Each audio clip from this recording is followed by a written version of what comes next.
I see someone we really want to talk to. Balsa Bill, come here. Can you join us? Hey, how are you? Thanks for being here. So Balsa Bill is with Balsa Bill Surf Shop. Bill Yerkes is his real name. That's right. Where did balsa originate from, the Balsa Bill? Well, I build and ride balsa wood surfboards, and so they just started calling me Balsa Bill a few years ago. So you said you used to ride. When did it all start for you? When did your love for surfing begin? When I was a little kid, my dad came back from Korea, the Korean War, 1952, and he took me out on a surf mat. He'd come back through Hawaii, and he brought me a really nice pair of pineapple trunks with pineapples all over them. And Do you still have those? I wish I did. I still have the shirt that he brought me, though. And he took me out surfing on a surf mat.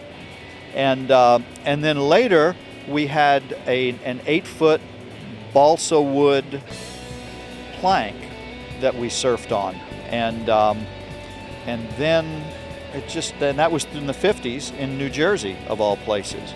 And so that's how I got started on surfing, and I was just fascinated whenever I'd see anything about surfing on television, or which you didn't see it very often, Right. but you'd see anything about surfing on TV back in the late 50s or the 60s. I was just fascinated. And then a trip to California in 1961,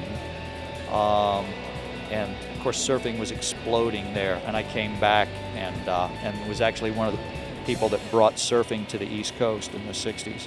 Oh, wow. So a lot of people may or may not know, but Balsa Bill was a TV star. That's right. Your favorite character, what was it? That I ever played? Yes.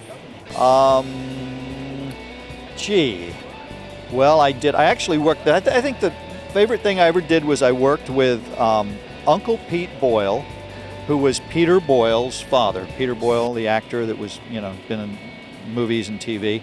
And I actually worked with his father, so that's how old I am. I worked.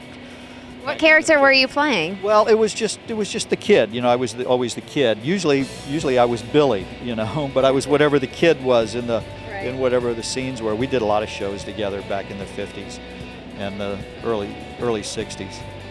And you said that's when your love for surfing began. So I'm sure you've seen a lot of changes in the sport. What are you seeing change today? The new technologies, the styles? Actually, the more things change, the more you say, well, gee, I've seen this before. They talk today about molded boards. We used to call them pop-outs back in the 60s. And actually, that's when I first saw them, was in the 60s, molded surfboards. And they're doing them again. For years, you didn't have molded surfboards, and now they're back again. Same thing with my balsa boards. We had balsa boards back in the 50s, and today we've got balsa boards again. So it just seems like they talk about epoxy. The first foam surfboard that I ever saw was made with styrofoam and epoxy. So whatever I see that seems to be new, it seems like we saw it before. That's how the world works. I grew up loving strawberry shortcake. Now she's back, and I'm thinking, I loved her. I'm so glad she's back. But it's just like the surf world, like you said, things come back. They come back again, yeah, and again and again. So in television and in the surf world, I'm sure you've had a lot of victories in your life. What would you say is the biggest victory in your life? The biggest victory in my life is probably to make it to 61 years of age after all the stuff that we went through over the years. The biggest victory, I have no victories. None? No, I find that hard to believe, Balsa Bill.